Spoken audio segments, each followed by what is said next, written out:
The Life You Chose by Jason Isbell is going to be capoed on the 2nd fret and then otherwise played in standard tuning.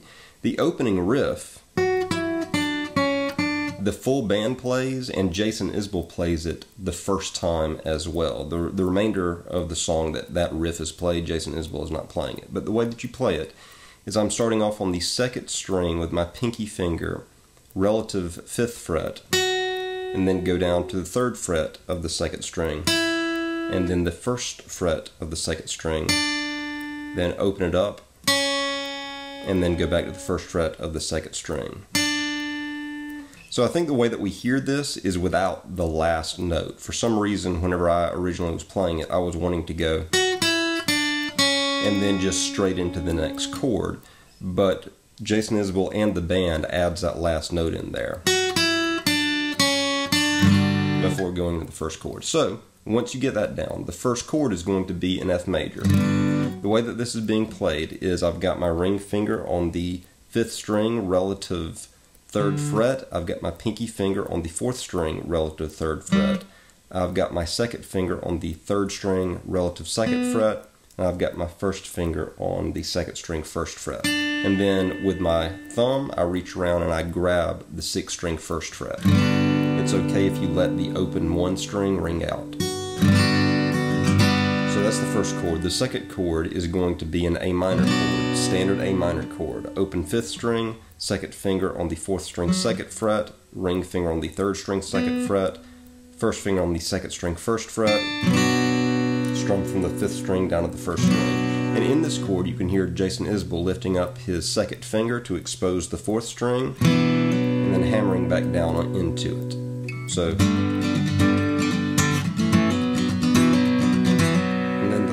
is going to be a G chord. The way that you make this G chord is I put my ring finger on the 6th string 3rd fret. If you want to put your 2nd finger on the 5th string 2nd fret, you can, but Jason Isbell usually doesn't even fret that 2nd string. He just lets his ring finger mute out the 2nd string. So then you'll have an open 4th string, an open 3rd string, an open 2nd string, and your pinky finger will be pulled back to the 1st string 3rd fret.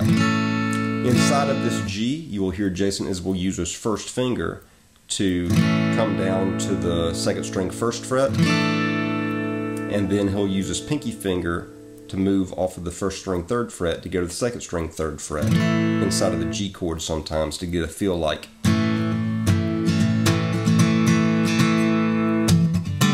F, A minor, hammer on, G, 1, 2, or 1st, pinky. So that's that feel in the G. Then back to the F, and I think it does this again.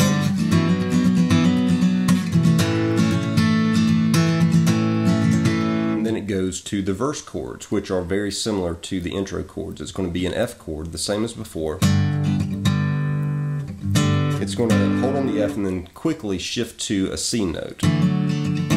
The way that you move to the C is you're going to pick up your thumb, you're going to pick up your pinky finger, and then you'll just shift your 2nd finger to the 4th string 2nd fret. And that's going to be your C chord. So F, C, C again, and then G. F, C, C, G. F, C,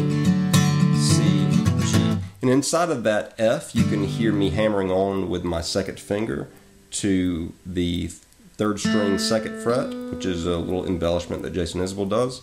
And then in the C, you can hear me hammering on with my 2nd finger to the 4th string 2nd fret, which is another embellishment that Jason Isbell does. And then for the chorus is the same as the intro chords. F, A minor, G. The most difficult part of this song to me is the bridge.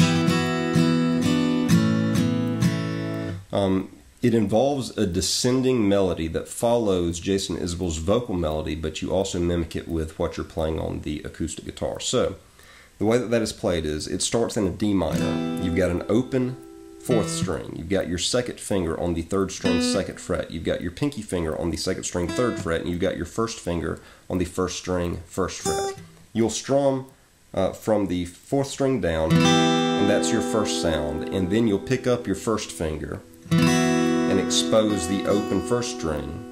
So you've got, and then you'll strum again and exclude the open 1st string so that it sounds like you're emphasizing the still fretted 2nd string 3rd fret with your pinky. So far we've got,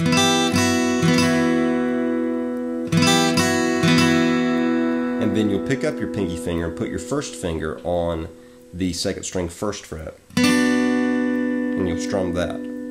So you've got,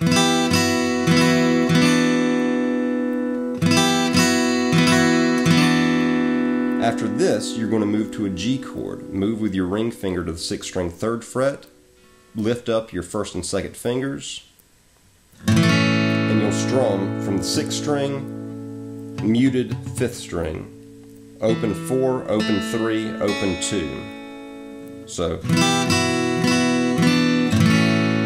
and then you'll use your 2nd finger to hit the 3rd string 2nd fret, and then you'll open it back up again. So slowly out of the D minor,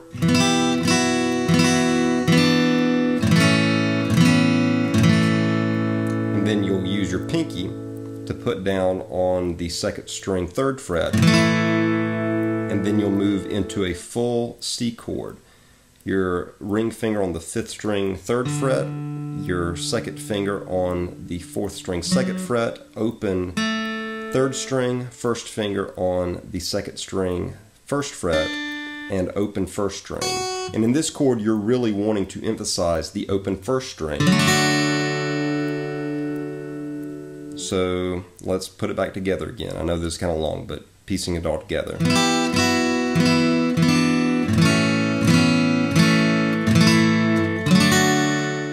After that C, where you've emphasized the open 1st string, you'll then use your pinky finger and put it down on the 2nd string 3rd fret to emphasize that note. And then you'll pick up your pinky finger and strum again to emphasize the first finger on the 2nd string 1st fret, and then you'll pick up your 1st finger to expose the 2nd string, and you'll strum again. So far, putting it all back together again, you've got,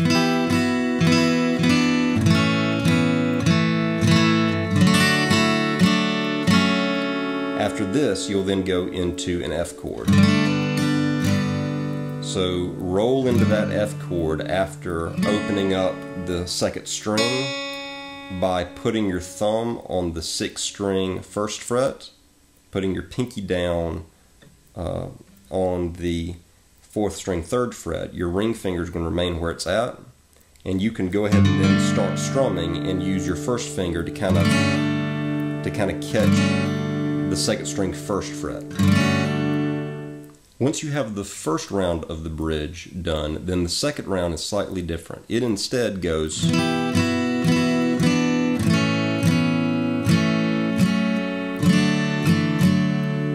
so D minor, then open up your 1st finger to expose the 1st string, open 1st string, and then emphasize the still fretted 2nd string 3rd fret, and then pick up your pinky finger and put your 1st finger down on the 2nd string 1st fret, and then your G chord, and then with your 2nd finger you'll go to the 3rd string 2nd fret, you'll open that up, and then you'll go to the 4th string 2nd fret, and then you'll come into a C chord. And you'll lift up your 2nd finger, exposing the open 4th string, and then you'll put it back down. So the 2nd part of that bridge coming together again will sound like,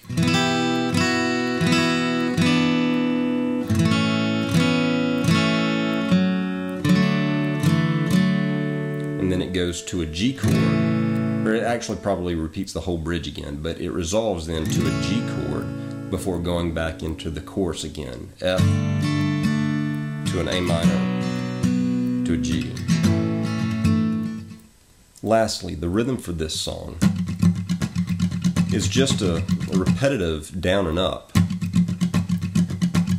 that emphasizes kind of a little accent beat as you move the chords. One tip about this rhythm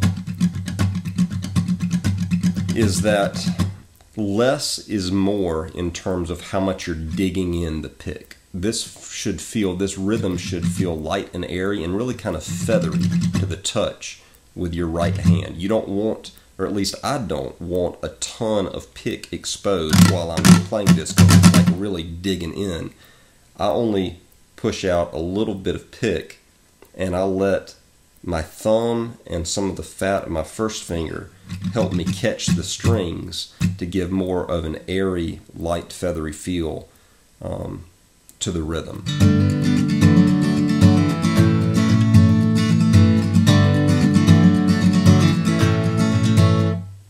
Hopefully that'll give you an idea of how to approach this Jason Isbell song, The Life You Chose.